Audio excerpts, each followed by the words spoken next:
At one point, it just felt like a routine. Doing the 5-time prayer, I didn't actually feel any spiritual connection. I'm feeling a little bit lost. I did feel like there was something missing. I did have questions. Am I doing something wrong? When you're growing up in a Muslim family, you would instantly know that if you ask these questions, you'd upset them. So you just have to kind of forget about it. When I heard that Naam Simran, I felt like I've been given a sign from God. The thing that you were missing, it's here. This is the path.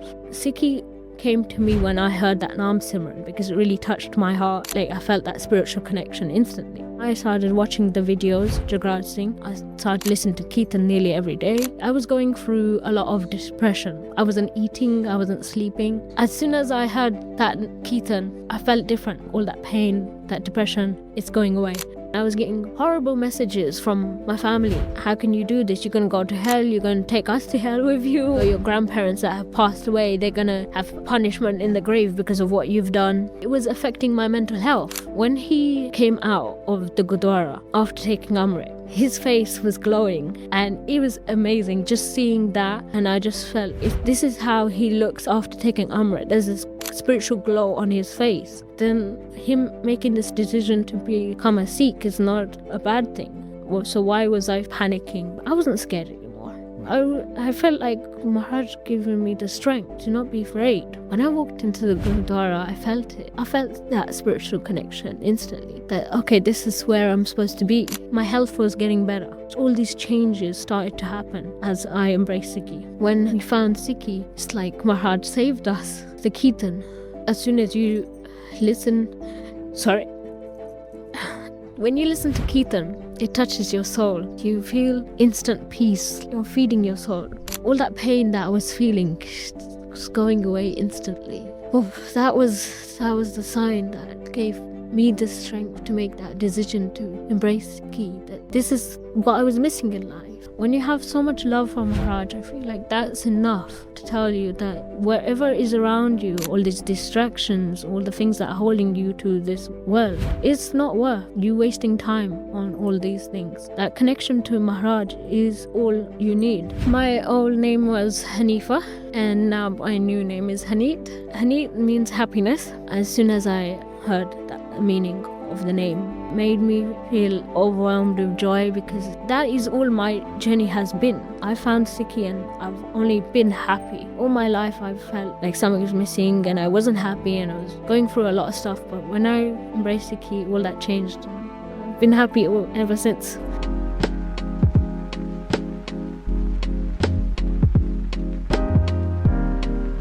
Welcome back to another episode, Finding Sikhi. We're here in a lovely garden. So this is the first time we've actually done it outside. So a big thank you to Paisab for allowing us to use their lovely garden. Just a quick recap. The first episode was with baby Haneet Kaur. That went fantastic. And the feedback was good as well, right? Absolutely. I think the feedback was it's just amazing hearing stories. I think the connection of a story, the power of a story, hearing Benji speak about her journey. And that's what this is all about, I guess, about talking about journeys and how people resonate with different parts of the journey as well. Some people resonated with her background, others with her experiences. And it was amazing. The feedback, I think it went viral pretty quickly. Yeah, it did. I think we made Benji into an overnight celebrity. Well, if you haven't seen that episode, then we'll put a link in that in the description, maybe on the screen, so you can check that out. But today, we have another lovely guest. We have Haneet Benji with us today. You probably heard about Benji briefly in the podcast that we did with by Joga Singh last year that came out, so a year before this video right now. So Benji, did you check out that podcast with Haneet Kaur as well? Yeah, I have watched that video. It's very inspirational. Really enjoyed watching her story. And what about the video of Joga Singh as well? How was that video? So yeah, I watched that one time. So Heard this guy before, but too many. Hear him speak every day. it was really nice to hear him speaking about our story. It did make me feel a little bit emotional, because just remembering the struggles that we went through during that time. But yeah, I definitely enjoyed that video as well. Well, thank you so much for coming on today and coming down for this podcast, going for your journey into Sikhi and finding Sikhi in that case. So if we just start with the background, start with the questions. Yeah, of course, Benji. So again, it's not an interview or anything, it's just a discussion, but tell us a little bit about your background and what was your background before you discovered Sikhi? What was your religious kind of beliefs like, or your systems? So I've been brought up in a Muslim Bengali family. I've been born here, went to Bangladesh a couple of times, living a life as a Muslim, being part of the general routine, 5 times prayer, reciting the Quran, and also being part of celebrations. So yeah, it wasn't a strict life or anything, but I was into my religion. I was a practicing Muslim. Yeah. And is that your family? Would your family also be practicing as well, and your siblings? They were, again, not strict discipline or anything, but we were practicing Muslims. And is that something your parents kind of taught you from a young age, and they just did it as a kind of robotic nature, in the sense that this is what we do, or was it kind of instilling a belief and kind of saying this is who we are? I think it was just like a way of life, to be honest. It's just like a routine, It's just something that we'd have to do every day. And is that something your parents would check up on, or would that be enforced? It wasn't forced. Yeah. I think we just all knew that this is how we practice our faith, and we just would get on with it, and it wasn't forced at all. Just part of the life that we're living. And then from there, how did you find Sikhi? Like, how did that go from a traditional background as a practicing Muslim, and how did your life change then, or how did you find Sikhi? For me, at one point, as I got older, I used to really focus on my prayers, on my faith, and I would try my best to make sure I don't miss that routine and have strict discipline on that, because I was always wanting to have that connection to God, and I kept doing that, having that routine, 5 times prayer, reading the Quran, and following the religion the way a Muslim is supposed to. And so Benji, did you find that connection then? You were saying that. So at one point, it just felt like a routine. I was doing the 5 time prayer. I didn't actually feel any spiritual connection. So I started realizing that, like, I'm trying my best and putting all my effort into this way of connecting to God, but I was not feeling any spiritual connection. I wasn't getting anything back, So I did have questions, and I did think, like, there was many things I wanted to ask, but I was too afraid to ask my parents, because they might think that, like, I don't want to offend them. So I don't want to upset them. So I didn't ask these questions. I didn't tell them how I'm feeling, and that at one point that I'm feeling like a little bit lost, and I did feel like there was something missing.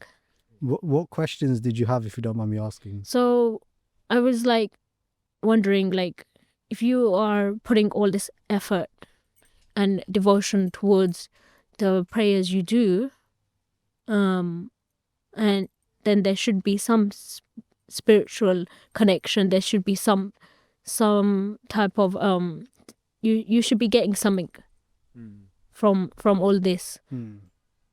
But when you start doing it every day, and then it just feels like a routine, and you're not actually getting any spiritual connection to God, you don't feel anything, then you kind of question, okay, so why am I not having that spiritual connection to God? Am I doing something wrong? Like, am I praying incorrectly? Or you have all these questions, but you just, the thing is, like, when you're growing up in a Muslim family, in a big Muslim family, you have so many, like, aunties and uncles and stuff like that, and they're a bit strict on that as well. So they wouldn't want you to ask these questions. And you would instantly know that if you ask these questions, you would offend them, you would upset them. So you just have to kind of just, like, forget about it. Do you feel like there were other people in those situations as well, in your family or your friends, that felt the same way, that they had these questions, but out of fear they weren't able to ask them? I didn't get that. I just felt like my family and my siblings and everyone was just doing, like, following this because this is the way of life. This is what we've accepted, that this is how we live our lives. We're Muslims and that we have to follow these principles. So it's like being stuck in a routine that you can't get out of. You don't question it. You just do it. So I didn't get any feeling that anyone else was having doubts. Okay. I think like it was just me that was having doubts, and I didn't really want to talk to my parents about these things. Did you find anybody you could speak to about it, or? Not really, because even my friends, they were, I wouldn't say they were strict Muslims, but they Follow had the same routines. they had very strong views about their religion, their faith, and they would get offended if I had asked these questions. Did you have any introduction to other faiths at that time? Was you learning about other faiths? Did that spark your interest? No, I think for me, the way I found Sikhi would be through my husband Joga. But before that, I didn't have any experiences through other religions or anything. We see this a lot actually, where people find their path through their spouse. We see this a lot of, it's an interesting one, slightly controversial, but what we've seen locally is a lot of interfaith weddings where people of two different religions marry and they get married, and what we end up happening is a non-Sikh becomes more of a Sikh than the person who's originally born in a Sikh family, because they find a connection that actually my wife or husband's been living as a Sikh or has this background, but they end up connecting more with it because they've come from outside and they find something. We've seen this quite a lot locally, and in conversations with people as well, where Sikhi resonates almost when you've come independently rather than being born into Sikhi. It resonates more because you don't take things for granted, or you don't look at things like yourself in just those routines of going to the Gurdwara every Sunday, losing that focus, the connection, or really that desire to learn more. And so we've heard quite a bit from Joga Singh's side on the story, and even this idea which we'll come across later on of coming to the Sikh faith, that probably caused a lot of dispute in the family, probably upset a lot of people. But even before that, just your upbringing, meeting Joga Singh, like you were saying offline before we went live, that you're from a Bengali background, Bangladesh, and VG is from a Pakistani background. That caused a lot of friction as well. So just tell us a little bit about before the whole coming towards Sikhi. What was that background like? What was that relationship like with Joga Singh and with the families as well? So when me and Joga spoke to our families and said that we want to get married, and our families found out that obviously we're from different backgrounds. So there was conflict at first. My family, my aunties and uncles were saying that how she gonna adjust in a Pakistani household, and there's cultural differences. This is not gonna work. There was a lot of disagreement at first, but then when they started to get to know Joga and understand how he is, who he is, then they started to that conflict that was there. It just slowly disappeared. They just Accepted him. was being reasonable. Joga Singh's a nice guy, right? Yeah, they just had to get to know him, and then there was no conflict after that. And what is the difference in culture between Pakistanis and Bangladeshis? Is it just the food? Is it anything else? Language. That as well, of Language course. as well, yeah. It's the food, What's but the I wouldn't say that was the conflict. So would one culture not have roti, or actually like where did you where used to? Yeah. No roti. No roti. No. Oh, okay, so So Bengalis, it would just be rice and curry, and fish, definitely fish, meat, and all this. But yeah, it was The main issue, I think, it was just the cultural differences, the way of living. Like I'd say, Pakistani families more relaxed, with religion and their routine and whatnot. That's not a bad thing. It's just how they are. So as Muslim families, a little bit more strict. Bengali Muslim families are a bit more strict on that side, and but yeah, I'd say there was not an issue for my families to pick on. I think they were just finding an excuse to put a bridge there. But then, so as soon as they got to know Joga, they didn't have any issue. So. And at that point, you as a family hadn't discovered Sikhi. No. So and then how does that journey start then, from your perspective? Yeah. So it was Joga that embraced Sikhi first, started to build that connection. I noticed that he's watching Joga Singh's videos, the basics of Sikhi videos. So I see him watching this. I didn't take notice of it first. Then I see him watching it every single day. And then I kind of question him on trying to figure out what's going on. And at one point, eventually he told me how he's feeling, that he feels like he's not happy as a Muslim and that he wants to make this change. Obviously, I was shocked and I was panicked. I was panicking a lot because at that time I was just like, at that time I was really strict with my faith. I was doing my 5-time prayer and I accepted that's my way of life. So I did panic. And then you must have felt like your whole life's falling down, right? Yeah. Like, you thought you married and, what you're used to, your routines as a family, and it's all coming down, and you think about your relationship and, where are you two going to be in the next 6 months to a year? Yeah, I did. Instantly I thought, okay, if this happens, if he makes this change, then my family, what's going to happen, their reaction, and all these things were coming to my head. I started panicking and I was trying to convince him to not go down this path. I said to him that you can still connect to God through Islam. You don't have to make this change. Maybe you haven't not focused on your faith properly. And I was just trying to convince him to stay at that point. And then there was one point where I noticed I came into the room and I heard him listening to Naam Simran. So I was curious. I wanted to know what that was.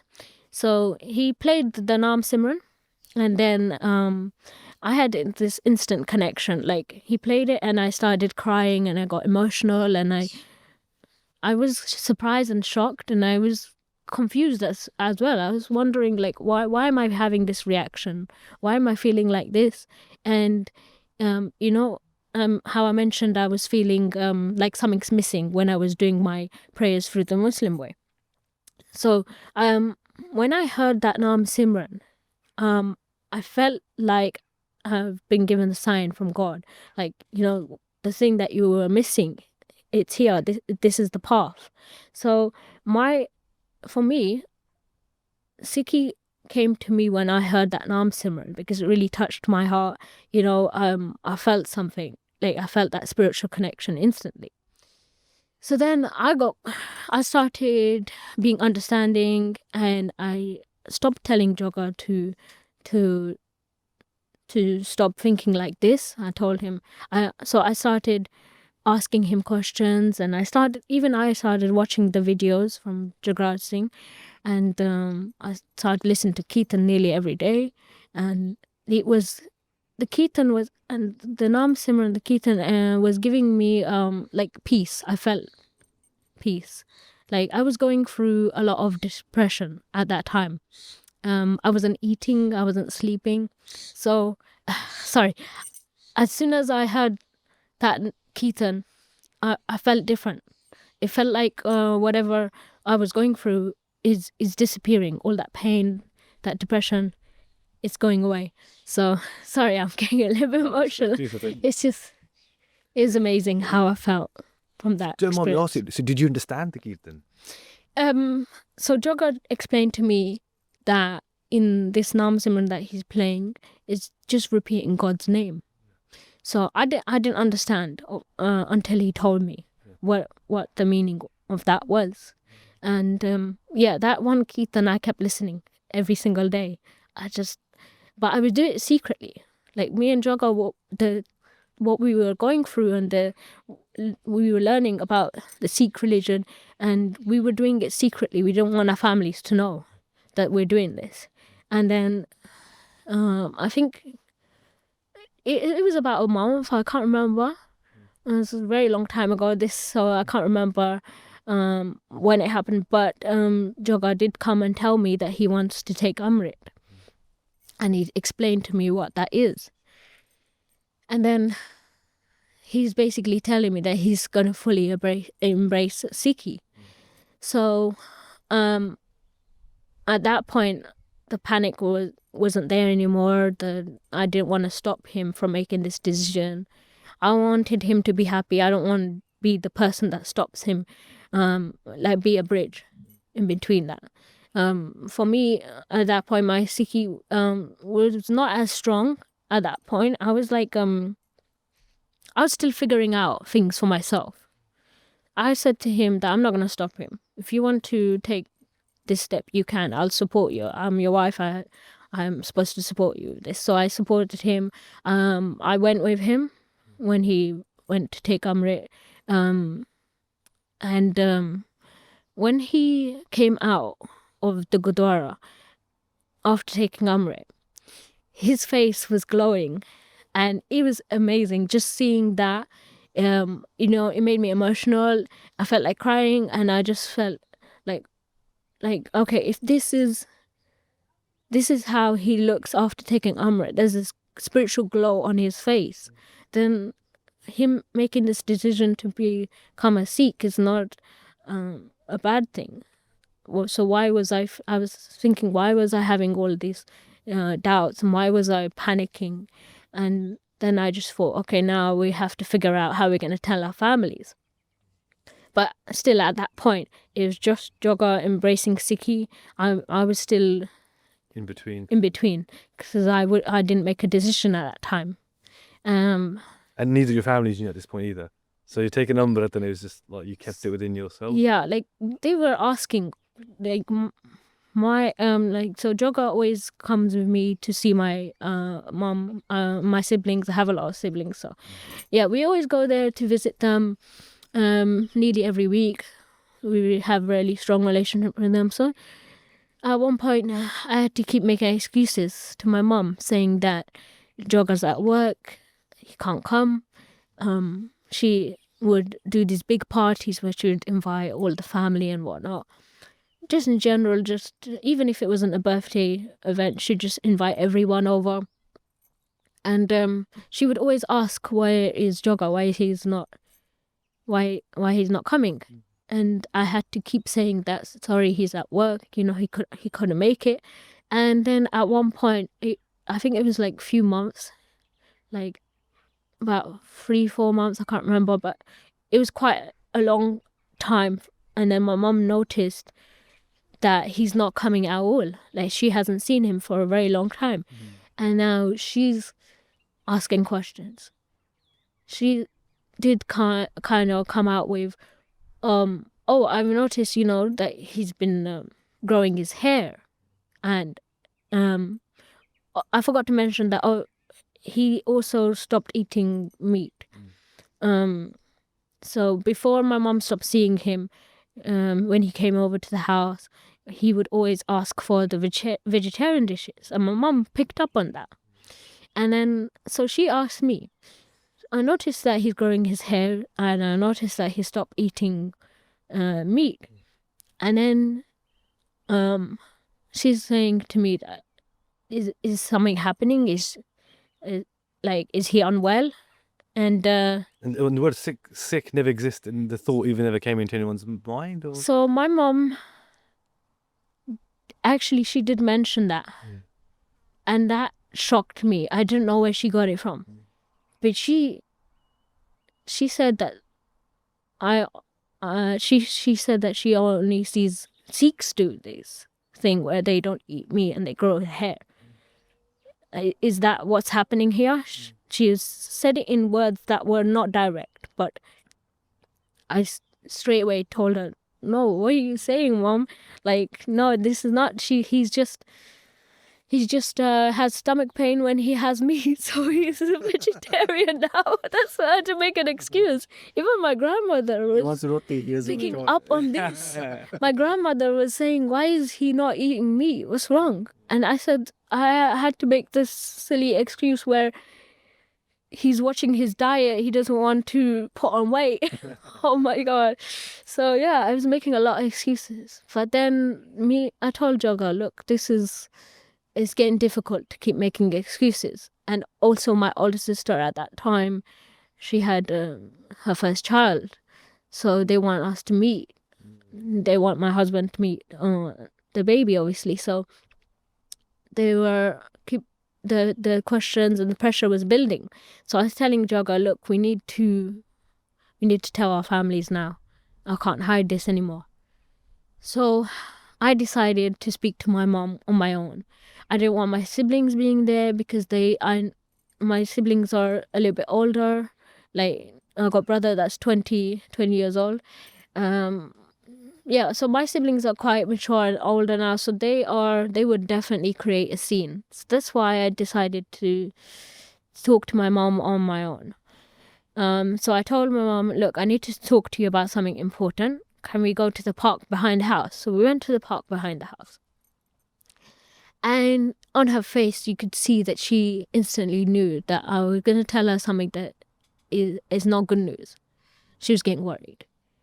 She knew this is about Joga.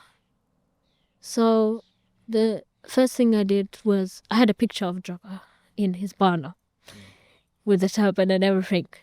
And then I pulled out my phone, and before I pulled out my phone, I said to my mom in Bengali, I spoke to her in Bengali, and I said to her that, look, Joga has made a change, and you're not going to be happy about it, but I need to be honest with you.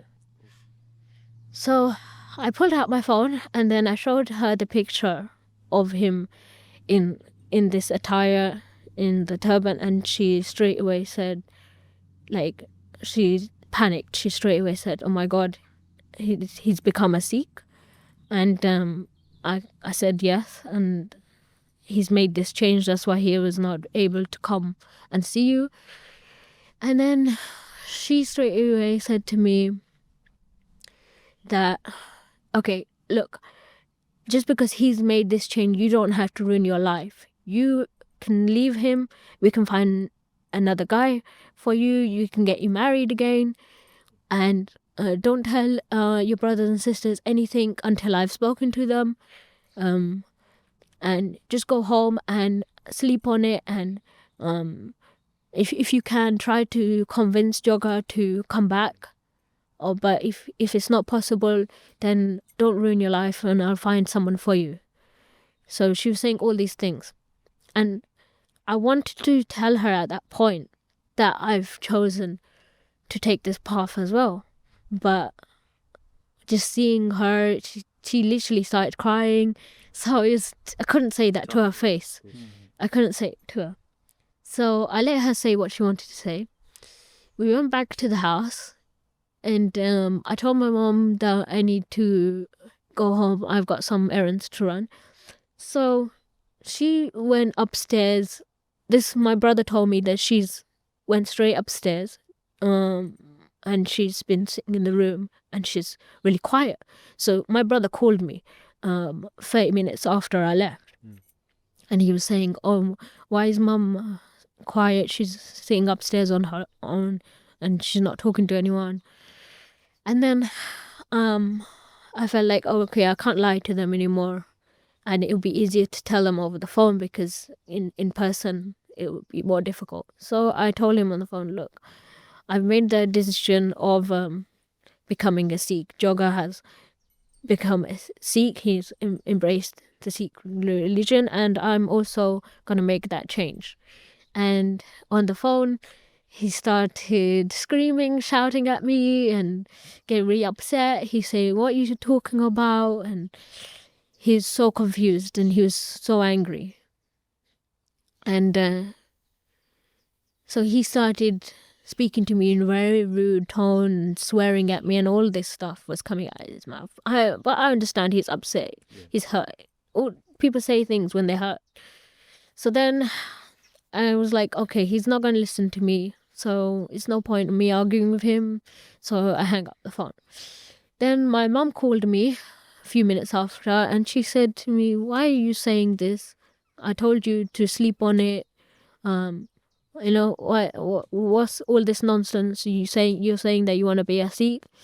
Then I confirmed it with her on the phone, and I told her, look, I've made my decision. I'm going to become a Sikh. I'm not leaving Joga. I'm not going to get married again. And she was crying on the phone, and also I teared up as well, and I got emotional.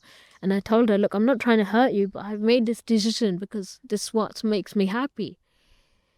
And she was ignoring everything I was saying, and she's just saying to me that, leave Joga, or don't make this decision, don't leave the religion. You will go to hell.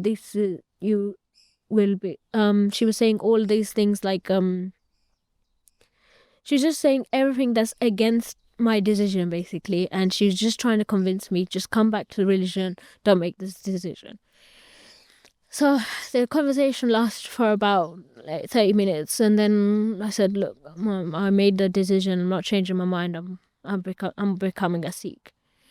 And then I hanged up the phone, and then I started getting messages from my aunties and uncles, like really long messages telling me, this is crazy, what are you doing? Everyone was saying the same thing, like, how can you do this? You're going to go to hell, you're going to take us to hell with you, all this nonsense. And even my uncle spoke to me on the phone, and he was saying, in the same tone as my brother, he was swearing, shouting at me, telling me that you're going to go to hell, you can't do this. My mum was coming out with that, your grandparents that have passed away, they're going to have punishment in the grave because of what you've done. Oh, wow. And just so much like superstitious stuff. And all the same thing, you're going to go to hell because you've left Islam. And that happened for a few weeks, actually. And then after that, I just made the decision to block everyone on my contacts that are like family, because I had to, because then it was affecting my mental health. Like, I was going to work and I was getting horrible messages from my family, like not nice ones, like just very angry, aggressive text messages and so many missed calls, and I couldn't go to work when I'm having all this going on. So I had to just block all their numbers and ignore all their messages for a while. And then after that, they didn't speak to me for a very long time. And when they said things like going to hell, did that make you feel afraid? Because generally speaking, that's what people use as fear tactics for converting people to Islam from other faiths. When they were saying that to you, how did you feel about that? Did it make you scared? For me, after seeing Joga, like when he came out the Gurdwara after taking Amrit, and just seeing his face and just seeing that, that pyar and that love that you can see on someone's face after they've taken Amrit, just from that connection to Maharaj, like they've been blessed by God. You can see that on their face. And after seeing that, it was like I wasn't scared anymore. Wow. I felt like Maharaj giving me the strength to not be afraid of these empty threats. So everything that I was hearing, even my mom said that she will not see me until I come back to Islam. That's what she said. And my older sister, she said she doesn't want her child to have an auntie that is a Sikh, which is a very hurtful thing to say, but her first child as well. I did get to see him once, but I was thinking, okay, if you want to feel like that, that's fine. So she said that, and I hanged up the phone, and I didn't argue with her. I don't like conflict. So I didn't thought, like, let me not bother arguing with them or trying to explain to them, because they're not going to understand. So after Joga took Amrit, I embraced Sikhi, not straight away. I'd say about 4 months. It took me a while to understand what I'm going through. And we went to the Gurdwara with him a few times. I was wearing a scarf and chunni. Do you mind me asking, what was that experience like the first time you actually went to a Gurdwara? I'd say the first time I went to Gurdwara would be when Joga took Amrit. So I was very nervous. I was like thinking, okay, I'm a Muslim and everyone's going to be able to tell that, because just the way I'm dressed, and what if I'm disrespecting like everyone for coming in here or something. I was worried about offending. And was anyone offended for your person? No, I got so much love and PR and respect from everyone in there, and everyone's welcoming. And when I walked into the Gurdwara, I felt it. I felt that spiritual connection instantly. I felt that, okay, this is where I'm supposed to be, like that was another sign that I'm on the right path. I was waiting inside while Joga. I was waiting inside the Darbar hall, and I was sitting down, and I don't think if I did take, I just put my hand together because I didn't know what we were supposed to do. So I sat down, and when he took Amrit, he was with, like, I was with his uncle, Jasbir Singh. So I was family friend. So yeah, I was with him. So we were both sitting and waiting for him to take Amrit. So I was sitting there, and it was very peaceful, and it was just very nice just being in there. And I did feel instant difference from inside the Gurdwara. And yeah, so I took I embraced Sikhi 4 months after him. I went to the Gurdwara with him now and then, wearing the chunni, and people looking at me obviously in an odd way, because they probably could tell that I'm a Muslim. But then there was one point where I met his friend, Joga's friend, her name's Bana, and so we went to the Gurdwara, and when we came out, I think we were in Birmingham, and we went to get some material to tie the turban on me, because I told Joga how I want to try. I want to tie the mala. And so we got the material and went in the car park area of the Gurdwara, and she Joga helped her by holding the material, but she tied the mala on me for the first time. And when I saw myself in the mala, I was like so happy. I felt just instant joy, and it felt right. Like everything coming up to embracing Sikhi, I just felt like that is supposed to happen. Everything felt right. Nothing felt like I wasn't confused. Like, this is what I want. And I told Joga that day that I want to go to work with the mala, and I want to wear it every day. So I started learning how to tie the mala. The first time I was tying the mala, I struggled a lot. How long did it take first time? Oh yeah, it was like quite a while, like a few months, I'd say.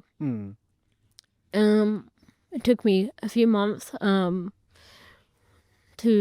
figured out how to tie it, but it was very messy. It was not not that great, but yeah. And then I think me and Joga decided to have our Anand Kaaraj. We met a Sikh Amritdhari family that we've grown very close to. So they tied my damala that day, and it was the style that I'm wearing, similar to the one I'm wearing right now. So I didn't know how to tie this one. so the style I was tying before was completely different. It was really messy. And then the day after we had our non-courage, I started, I thought, okay, let me try this style. So I was struggling with this style for a very long time. I couldn't figure out how to do it. And just the day after the non-courage, I did it in 5 minutes. And I was shocked and surprised. Like, I tied the damala perfectly. I didn't struggle. And then from that day, I started tying the damala like this every single day. So I felt like Maharaj blessed me that day.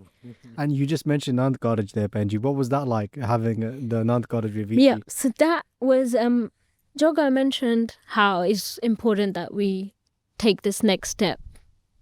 We obviously married the Islam way, but we're technically not married anymore because we become Sikhs. I don't know how to explain it, but that's what he was saying. So he's saying that we need to take the Anand courage, and he explained to me what Anand courage is, how two souls become one, and I just love the way he explained it. And He's a good speaker. yeah, very, like I feel like Sikhi definitely has helped him, because the way he speaks now, it's like with so much love, Brought the best out of him. Yes, definitely. And so yeah, I said, okay, let's do it. I had no hesitation at all. I was excited. I was like, let's go for it. But I was very worried because at that point we didn't have any family. Like, everyone abandoned us. No one wanted to keep in touch with us. So we're getting married, but this time on our own. But we had the Sikh uncle, Jasbir Singh. He has been there for us for a very long time. And when we were going through our Sikhi journey, he's been amazing. He's our family, and he helped us, and he was there for our Anand courage. In the first one they do with us, it's the parents that stand up. And I thought, what's going to happen there? But we had a really close Gyaniji that was doing he was reciting our lava, Seva Singh Lalli. I know some may know him. He had everyone stand up. He said, for Joga and Haneet, I think it's appropriate that everyone stands up. So it was just really lovely that first of Das. The Sangat was like our family. Right. And the Nand Kaaraj, you don't have to answer if you don't want to, but how did it differ from being married before? Because it's very spiritual, right? It's two souls, and you're walking on Guru Granth Sahib, you got Kirtan.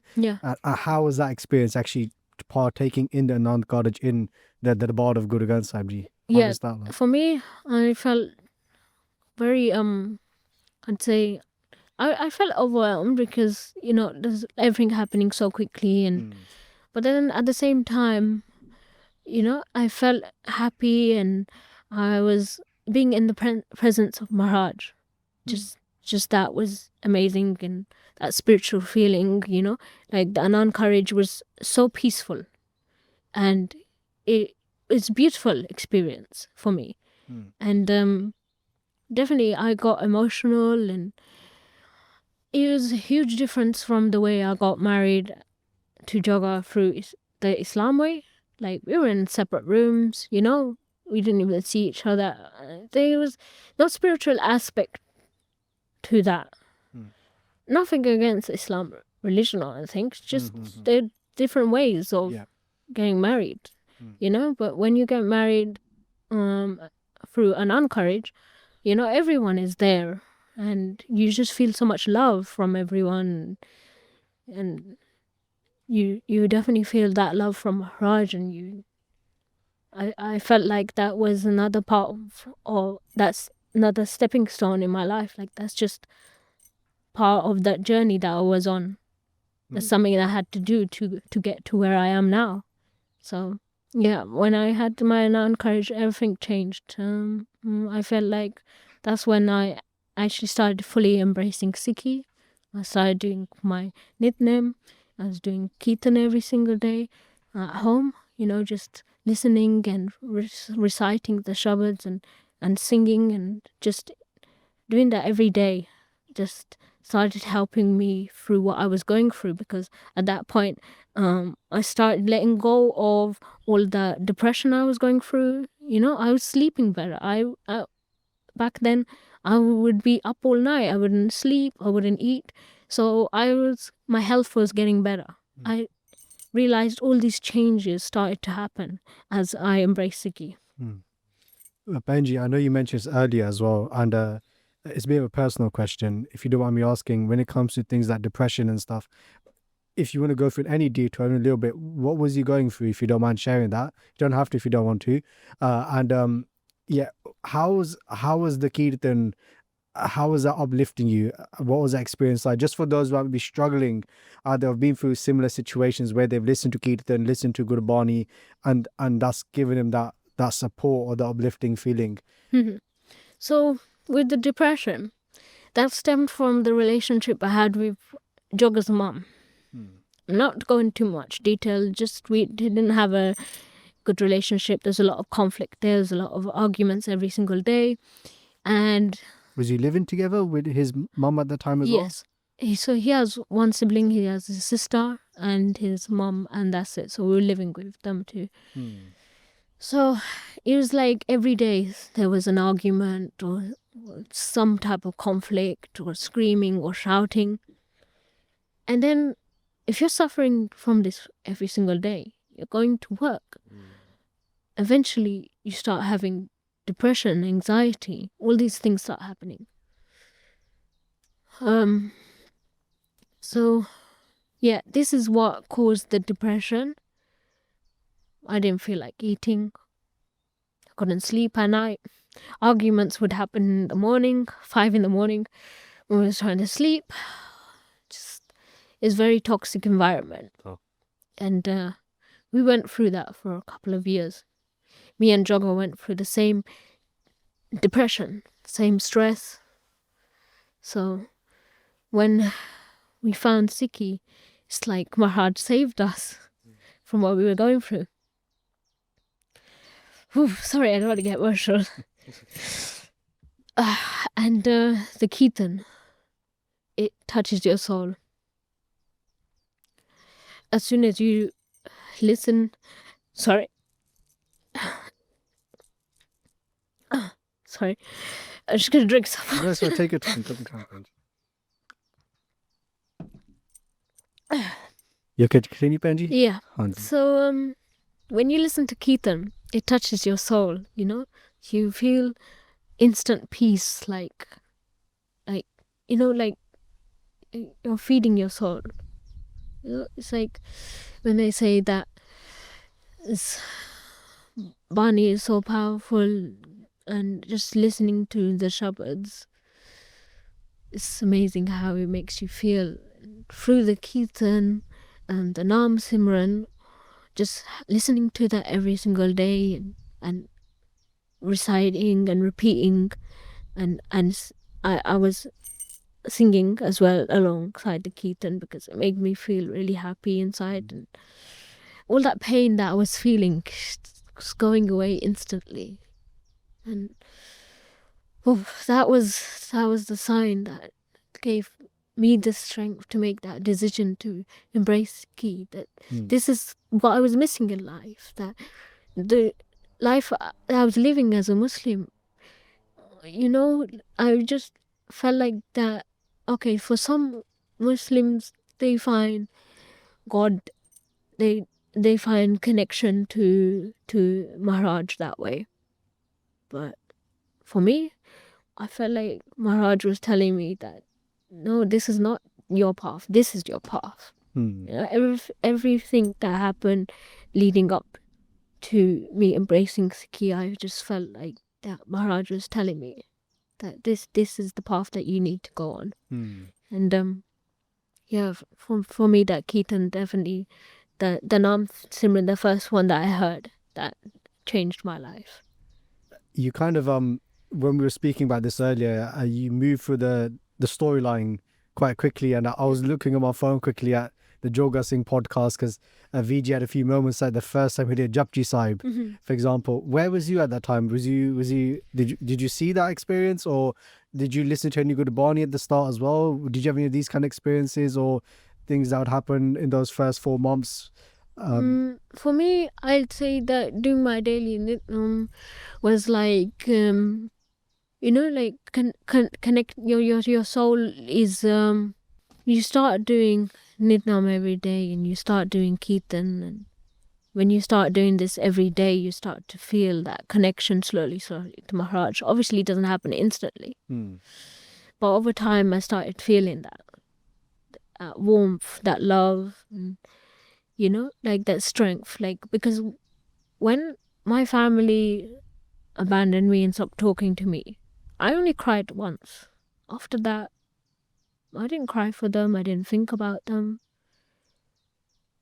I just felt like, I should be realistic and see it this way, that when I leave this world, my family is not going to go with me. And we will be judged on what we do. And I just felt like through embracing Sikhi, I was given that strength to not dwell on that pain of being separated from my family. Doing nitnam daily, that gave me strength, that gave me hope, and I did feel that spiritual connection. Reciting Bani, it's just like, it's amazing. Just listening to it, you feel like it's difficult to describe, because it's an experience, a spiritual experience, but it's like when you just listening to it, it touches your heart, and reciting it, it's like all whatever attachments or whatever suffering you're going through, it starts to disappear. You feel lighter. You don't have so much weight on your shoulder. You're not being stuck to the ground by so many attachments or pain and suffering. It's beautiful, because Sikhi isn't a kind of a doomsday religion or a judgment day religion. It's the now that matters, and it's the now that we're living for, and there's no grand hell or heaven coming up. It's now, existing now, experiencing now, and living now, and being the best version of ourselves, and always trying to. Benji, if you don't mind me asking, how are your relationships with your family? So I haven't spoken to my family, so I think it's been about 5 years. I think I don't really think about it, so that's why it's difficult for me to remember exactly how long it's been. But I do remember, like, a few years ago, my mom did call me, and she didn't call me to ask if I'm okay. I was expecting this call. She asked me if I've decided to come back to Islam. And she's trying to convince me again that that's not the right way, that you're going to go to hell, all these things. Same things she was saying before. And also to let me know that my sister's getting married, my younger sister. And she's just letting me know that she's getting married, but no invitation or anything. Just, your sister's getting married, just wanted to let you know. That type of conversation. It did hurt a little bit, but then at that point when I was having that conversation with my mom, my Sikhi was so strong that I didn't let that phone call get to me. I listened to her, I was respectful, and I just told her, sorry mom, but my decision hasn't changed. I'm happy as a Sikh and I'm not coming back. And I was firm on this, and after that I haven't spoken to her, haven't seen my family, but that hasn't affected me at all. And has the community become your family, or have they supported you? Has the community done enough? I feel like I've been blessed to meet so much Sangat, and everyone's so nice, and all the Sangat that me and Joga have met and built relationships with over the last couple of years, it feels like they are our family. Like whenever we see them, we're happy. We, like to spend time with them. Just being in Sangat and being around people in being around Sangat in the Gurdwara. All this makes us happy. This is all we need. It's important that we continue as a community to uplift each other. I mean, regardless of what their background, their starting point is, but we're only a community if we support each other and we are each other's strength.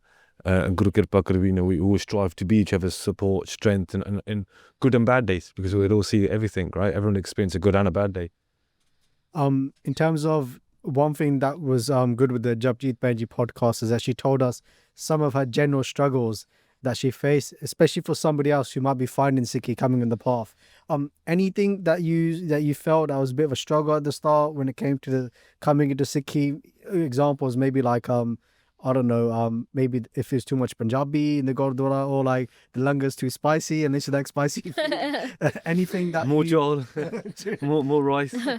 So my struggle was mainly for the religious part, where Nitnem is like I wasn't able to recite it at first. I was struggling a lot with reciting. So what I would do is I would listen to the Nitnem every day, and then I'd keep doing that, and then eventually those words would become familiar. And then there's these really good videos that I downloaded from the YouTube, that the Nitnem is it's recited, and also the meaning is there and the English is there, so I follow along that, and now I'm able to recite the Nitnem. So I was struggling with that a little bit, and I did have like going to the Gurdwara, I felt happy being around Sangat as well, but I would only go with Joga. I wouldn't go on my own.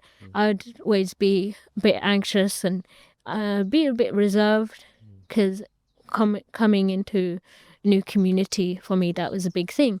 But yeah, when I started building relationship with new Sikhs, like Benjis, and getting to know people and all that really helped me, because I did feel a little bit lost at one point, because it was just me and Joga. Like we didn't really have much people we knew at that time. But when we started to get to know the Sangat and we build relationships with people, then that's when we felt a little bit better, because when you come on to a journey like this and you leave your family behind, you're scared you're going to be a little bit alone. Of course. You're not going to have people for you, around you. But yeah, that all changed. And sorry, before we move on by sub, we do have questions coming in from some of the Sangat that are here as well. So one thing we forgot to mention as well, or speak about, was being blessed with Amrit. How was that journey as well? And how did that take place? So taking Amrit, when Joga took Amrit, I was really happy for him and I supported him, and he explained to me what that is. He explained to me what taking Amrit is and how important it is. And so for me, I decided to not rush into that. I felt like I wasn't ready. Like for Joga, like he got a calling from Maharaj. Maharaj told him that it's his time. That's what he felt. But for me, I wanted to not rush into it, take my time. So I was living as a Sikh, wearing my 5Ks and doing my Nitnem and Kirtan every day. But I didn't think about Amrit till a few years. I'd say 3 years into being a Sikh. And then a lot of people started mentioning, it'd be nice when you can take Amrit, and no pressure. They're just asking in general. Have you chosen to take Amrit? So a lot of people were saying this, and I was thinking about it, and I kept saying that, I will take it soon. I'm not sure when. I wasn't giving them a date, and I kept kind of delaying it, because for me, taking Amrit is a really big thing, like a big responsibility. I don't want to take it in a rush and be disrespectful and not understand what it is, because then you can take Amrit and then, actually following the principles, you could be doing something that would be disrespecting the faith. All these things were coming to my head, so I didn't want to rush into it. And then eventually I decided, okay, I feel like I'm ready. I told Joga I want to take Amrit, and he told me it'd be nice that we take Amrit together. So Joga took Amrit with me for the second time, and that was, I think, I can't remember, but it was like all night event, I think. It ends by. Yeah. But we were waiting a few hours actually to take Amrit. There's a lot of people there. 20. And 20 hours. 20 hours, yeah. And so Joga told me not to eat anything, Book him on it. not to drink anything. He said Joga, this. what are you doing? And he told me this the day before we took Amrit. So I was starving for 2 days. Like, I was not eating anything or having any water for 2 days. Because I thought, okay, Joga knows best. I listen to him. It's fine. Not this time just a round. disclaimer, you can't eat and drink. God. Yeah, we are missing child, just in case. And that kind of that, like, I was feeling very weak. Yeah. And I was feeling dizzy because I haven't eaten or drank anything for 2 days. And we were sitting down and we were doing Mul Mantar, Jap, we were doing that constantly. And then when it was time to be, like, they take you in the room and they ask you why are you taking Amrit and all this, that was very scary for me. I felt nervous because I just went in with a few Benjis. Joga wasn't there. And they were just asking me, like, You're not being forced. This is your Yes. free will. Yeah, it's kind of a. yeah, It's important. Muslim judges, they do that where they make sure no one's coming by takka, by force, and it's your free will. Is your Yes. decision. Is you're here because you fell in love with the guru yes. rather than someone in the picture was pushing you into it. So yeah, I confirmed that with them that this is not forced and it's by choice. And then after that, we were sent back out and we sat down, continued to do Mul Mantar. And then a few hours later, then we were all called in to take the Amrit. So they were like asking people to come one by one. So when they asked me to come to take the Amrit, I was a bit shaking because I was very nervous.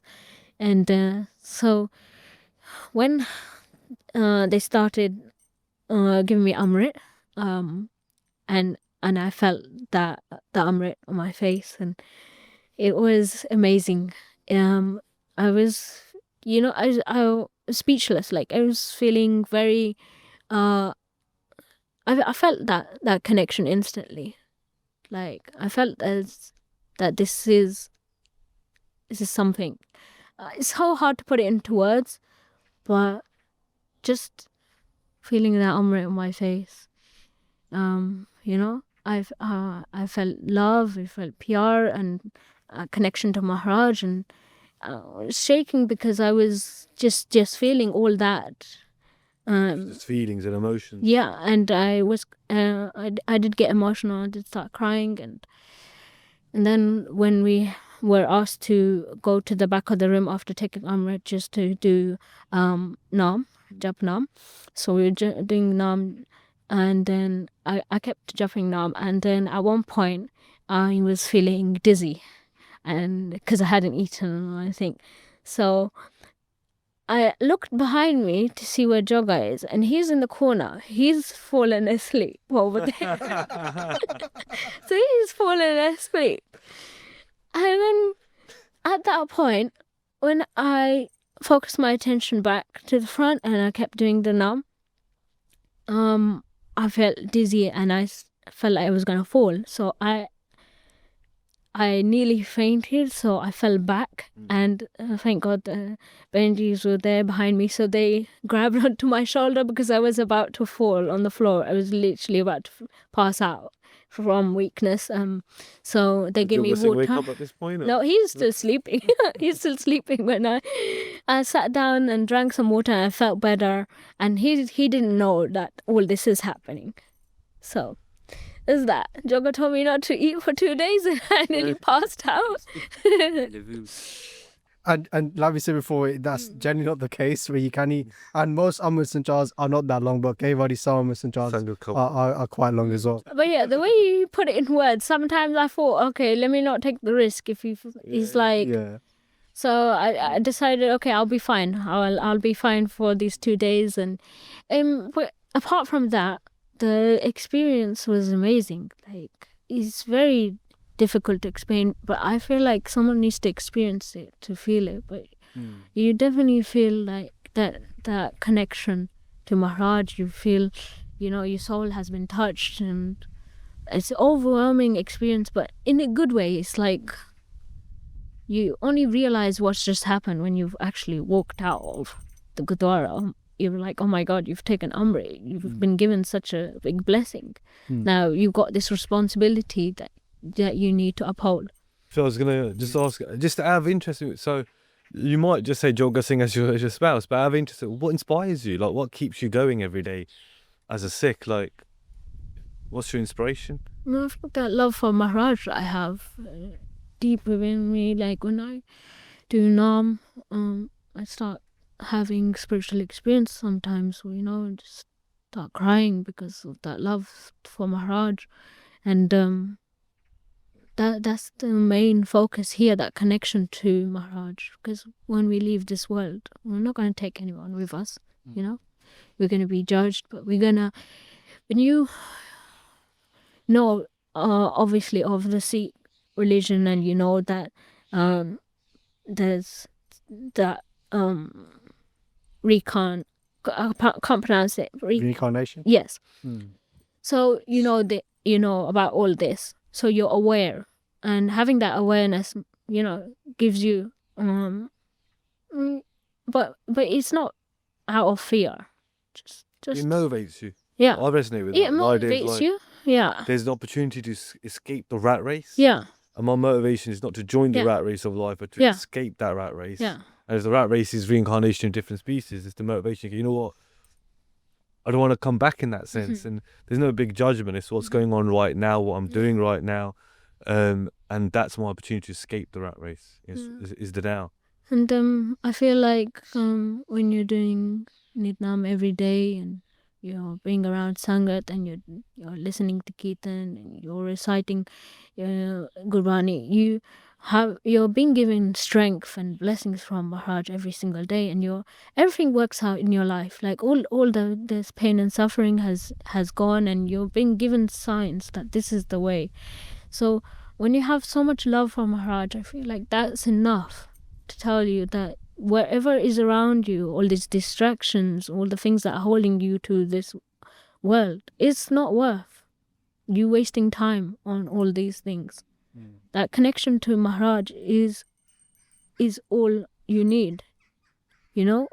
That's all you need, that your soul needs.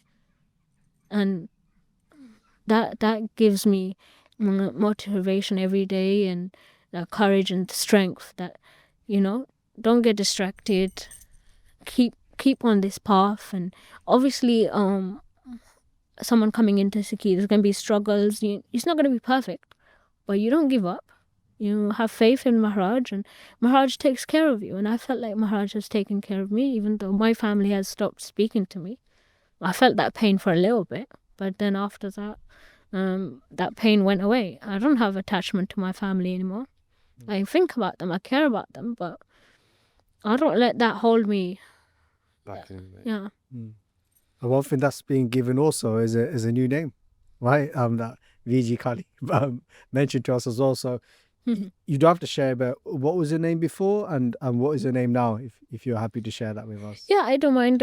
My old name was Hanifa, and now my new name is Haneet. It's very close. Yeah.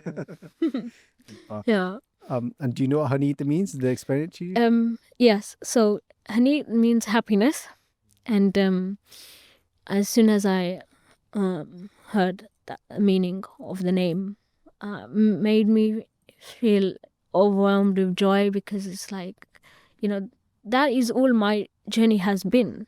I found Sikhi and I've only been happy. Like all my life I've felt like something was missing and I wasn't happy and I was going through a lot of stuff. But when I embraced Sikhi, all that changed and I've been happy ever since. So so we went to the Gurdwara and we asked the Gyani Ji to give us the Hukamnama. We wanted to be given a Sikh name.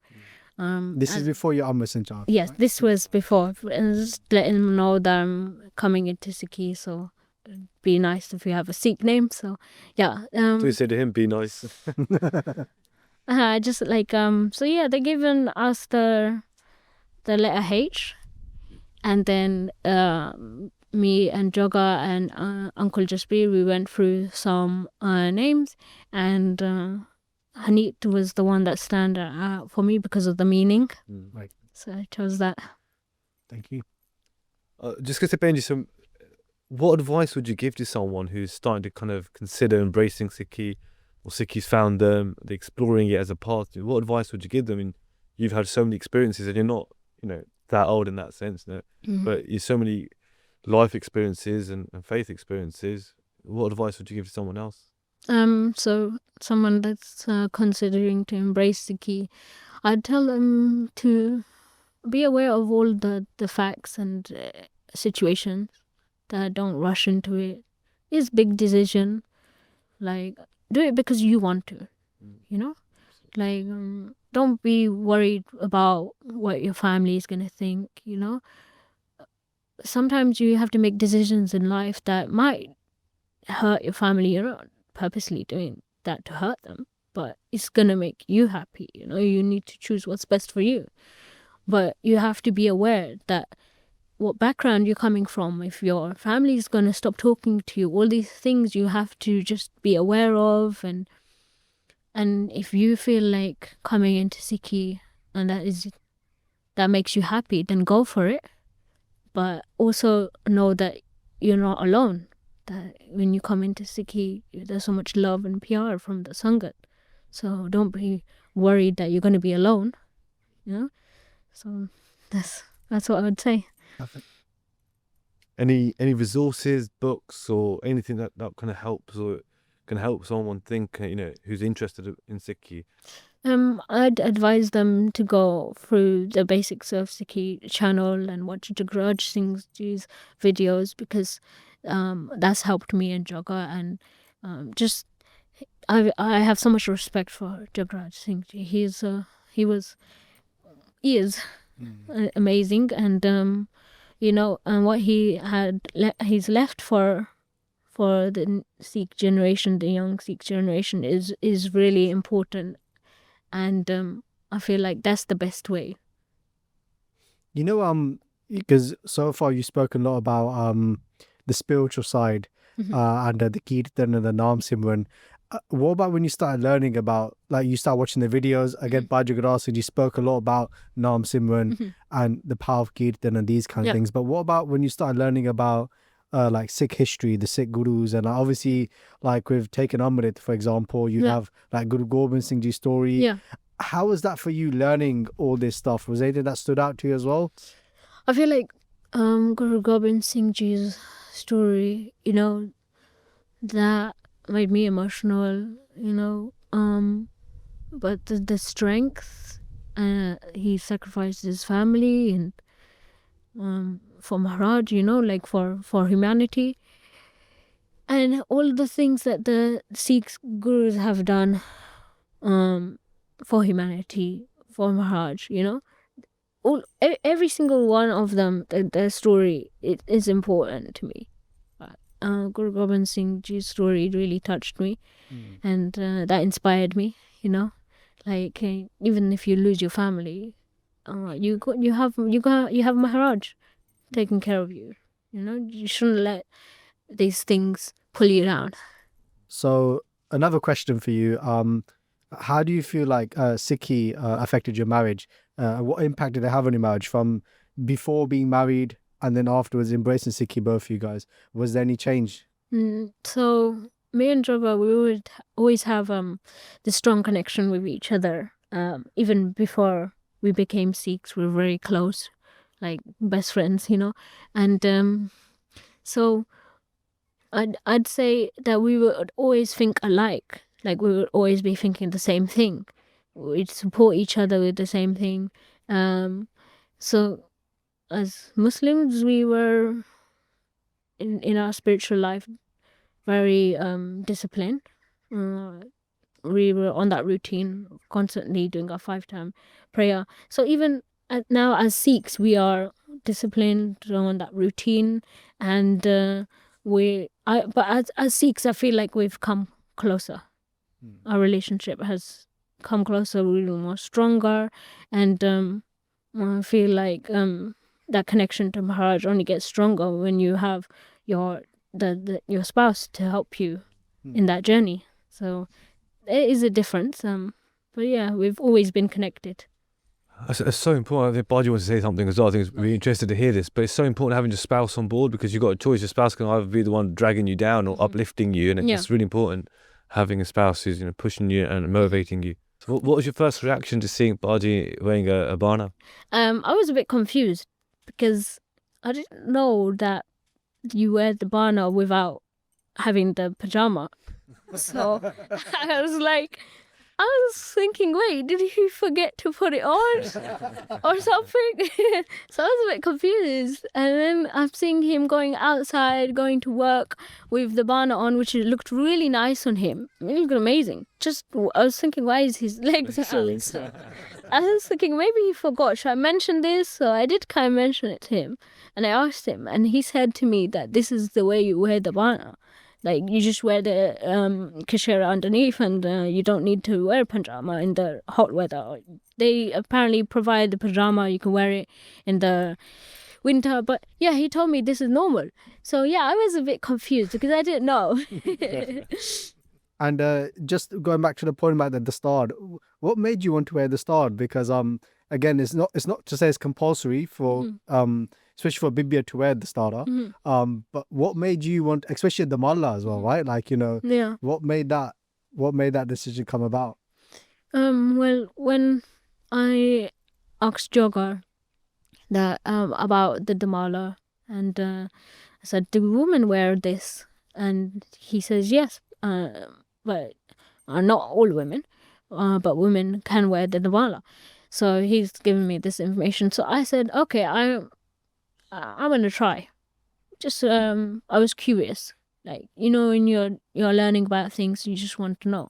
So when I first when the Benji Bani Kaur, she tied the mala on me the first time, I instantly felt happy, and I looked at myself in the mirror, and I was like, wow, like there's instant change when you wear the damala. Like you have that roop, that glow. Form, that glow. Like the crown. Yeah. The guru. So it felt important to me. I felt like that, okay, if I'm going to embrace Sikhi, then I should embrace it fully. Like, I shouldn't pick and choose. So when I started wearing the mala every single day, I felt happy, like even it didn't feel odd or anything. I got comfortable straight away. What about going to work? How did you, because you spoke about your family and how they reacted, how about your work colleagues, your friends, and also now seeing your roop, your form change? How was that experience? So yeah, there's a funny story about that. It's like I went to work wearing the mala, and my colleagues, my supervisor and everyone, they didn't recognize me. They thought I was a new team member. And they're like asking my name. What's your name? And I was like, wait, it's me, Hanifa. So I told them, look, my name's changed, and I've become a Sikh, and this is now how I dress. And also I didn't inform the management about me wearing the shastar, the kirpan. So Joga told me that we're allowed to wear it. We're exempt by law. So I didn't feel like I needed to inform my manager. At first, they didn't say anything. my manager, my supervisor didn't say anything. After a few days, they told me to come to the meeting room. So I went to the meeting room. They spoke to me. They said that you can wear this. We are aware that you are allowed to wear this because of your religion. But we just don't want you to have the belt, the gatra, on top of the apron because it was covering the name tag. So I said, okay, that's fine. I will wear I will wear the gatra underneath. And so we have our uniform is just an apron. So on the side of the apron is open here.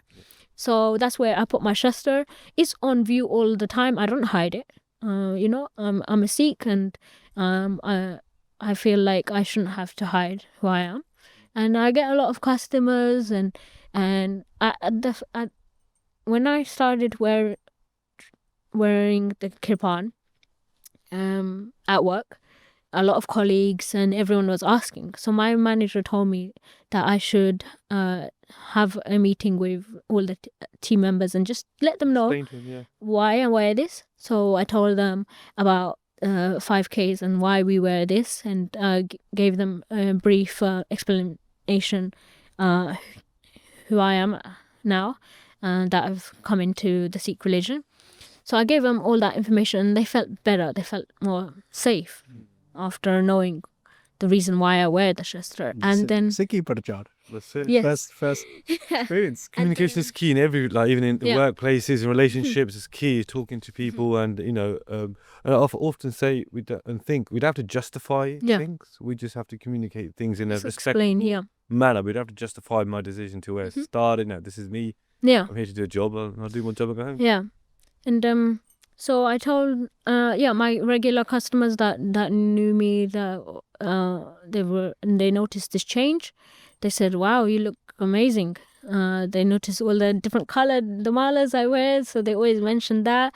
And then when they did notice the shastra, they were a bit scared and worried, but I explained to them the reason why I am allowed to wear this. And after you give that explanation, they're okay. I remember VG saying on the last podcast with him that Benji ties such a beautiful damala now that is better than his. Do you have to give him tips now on how to tie his damala? So Or do you leave him alone? I think the way he ties it now is a lot better than how it was before. Before it was a little bit messy. So he's starting to pick up on how I tie it. So, I mean, the mala is the mala, right? So it's messy or not, it doesn't matter. You're wearing the mala is a big thing. So I'm There's just responsibility happy. there as well. And for youngsters who are just wear the star and they want to think, oh, I want the star that looks nice, but I don't want to change the way I act. I think there needs to be reflection there. If you are wearing a damala or gold star, there's a lot of responsibility here. There's a lot of almost, I want to say, weight there. And I don't just mean the weight of the kapra. I mean, the weight of, wearing a gold star, for example, as the star Sanjaner Singh's wear, the damala worn by the babbars, by Mani Singh Ji Shaheed. And when we take out the star down, we got to be responsible where we're taking them. So if we're wearing them into clubs and stuff like that, we need to be thinking, right, is this where the Guru wants us to take the star down? There's a big responsibility, a big reflection as a community that we want a trendy looking the star, but we can't just wear the star and where we take the Guru's form into places where the Guru wouldn't reside himself. But honestly, Benji, I find that inspiring, like just listening to your story as well. And, I'm sure all the listeners will as well. So Benji, we got some more questions from the Sangat as well. So Benji, you spoke about Maharaj and Maharaj showing you love. How is that love been presented in your life? Like, how do you see that in your life, that you speak about the love that Guru Sahib Ji has given to you? There's many ways, like I'm in a job that I'm happy now, because the jobs that I was working in previously, the management and the staff wouldn't treat me really nicely. They would be a bit discriminative, or they would be very aggressive, So the workplaces that I was in before, every single one of them had an issue where the managers were not treating me nicely. So where I am now, I'm so happy. Everyone treats me with respect. My managers take care of me. My colleagues are very nice. And I don't have any of this discrimination experience or anything, so I definitely feel like I've been taken care of in that aspect,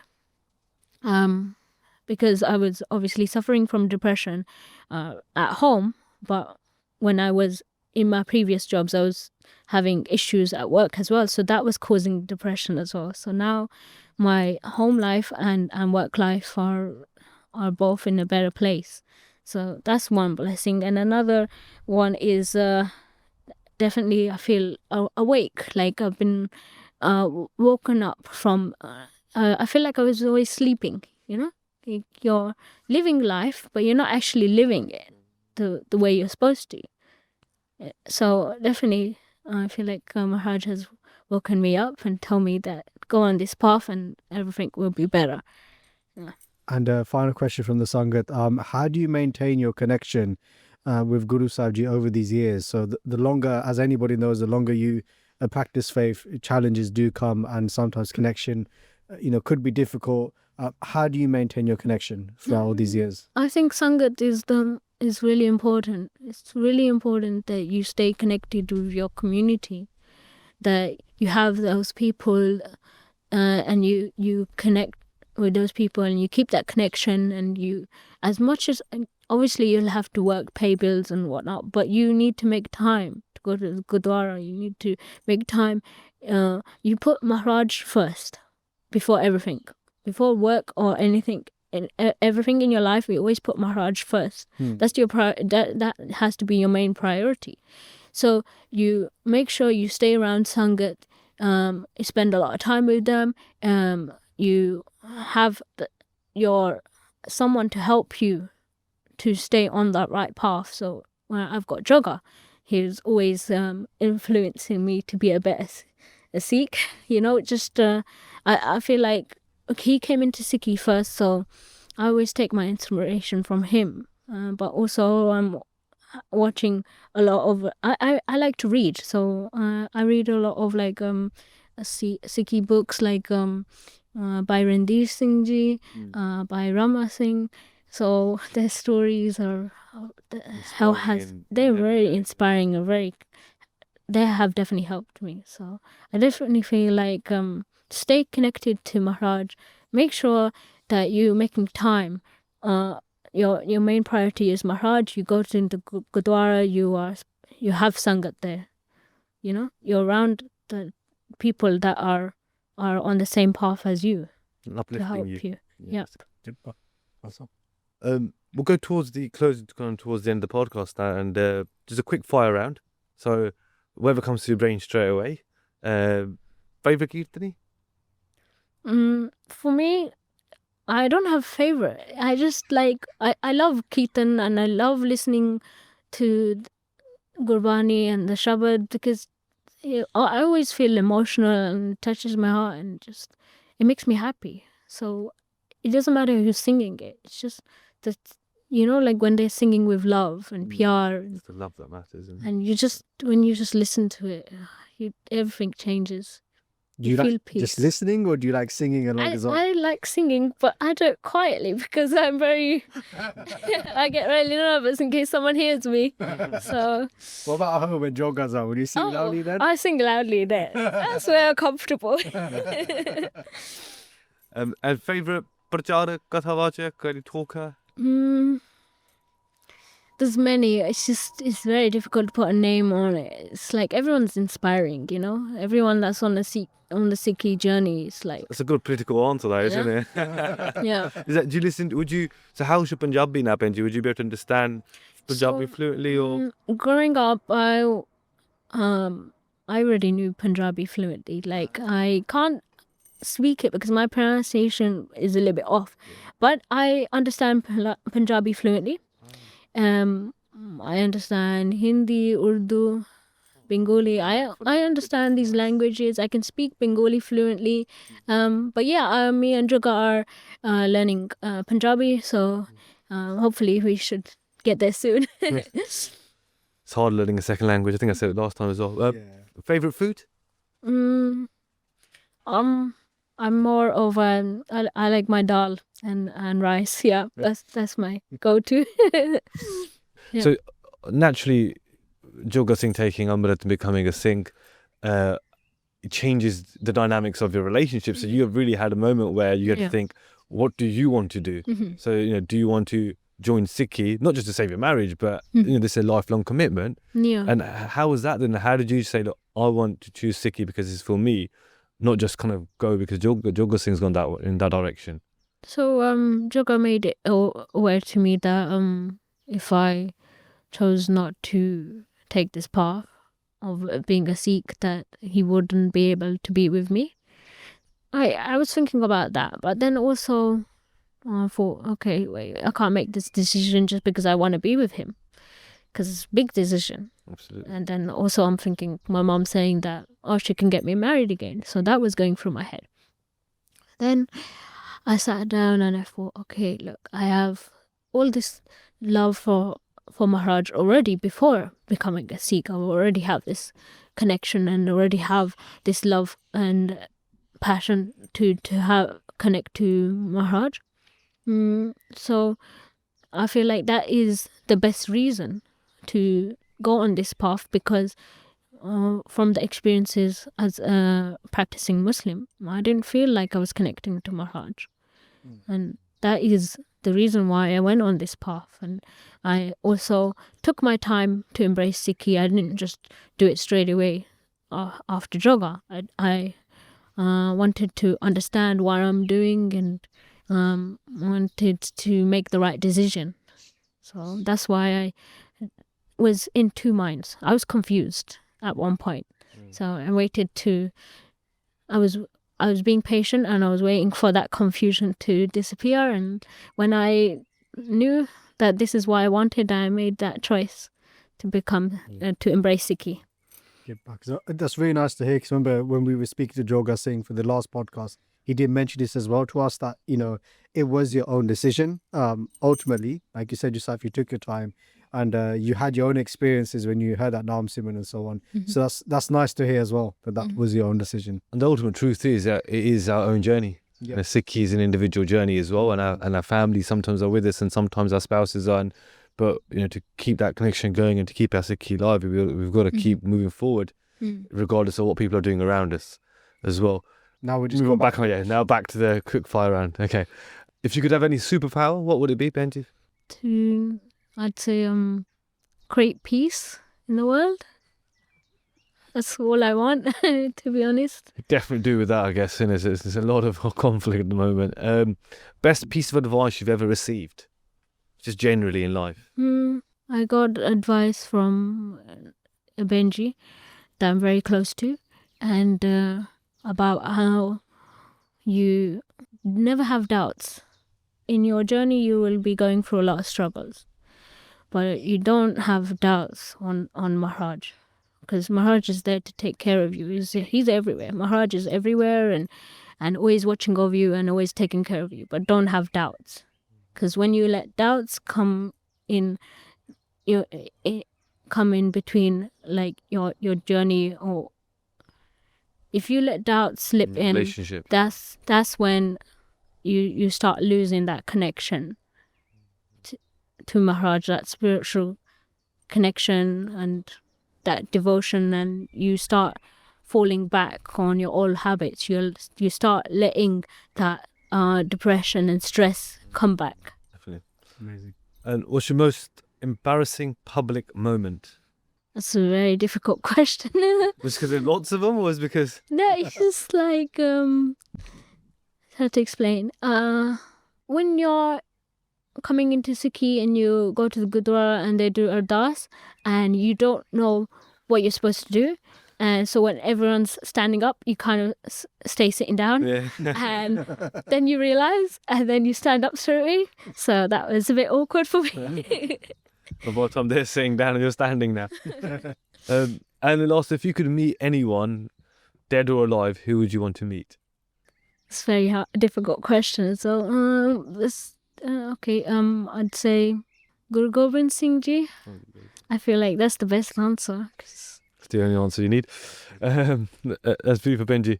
And then just we have a little tradition where we have one word which you will leave for the next guest, but the word that was left for you, Benji, was the word kirpa. So what does the word kirpa mean to you? In a book that I've been reading about Guru Gobind Singh's life, it mentioned that kirpa, and it mentioned how it's compassion and love, but also means blessings. So I'm going to start with compassion and love that I felt through Sikhi.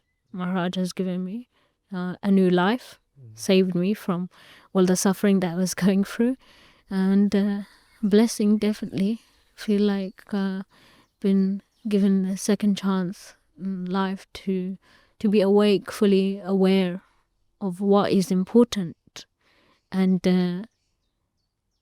since I found Sikhi, I feel like I'm not only becoming better at my Sikhi, but helps me become a better human being, you know? The way I speak or the way my actions are, all this has definitely changed. That's beautiful. And I often think and reflect in my own mind that if we become Sikh and we walk towards the Guru and we're not better versions of ourselves, then, you know, what's changed? So not just the way we look and talk, but, you know, we have to be better versions of ourselves. Our family must have better experiences of us as well. That's beautiful, Benji. And then for you then to leave another word for the next guest, what would you like to leave? I'd like to leave the word sacrifice.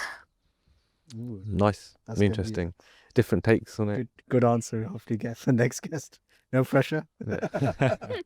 Before we go to the closing question, I actually had one other question to ask. It just came to my mind. Again, feel free not to answer, you don't have to.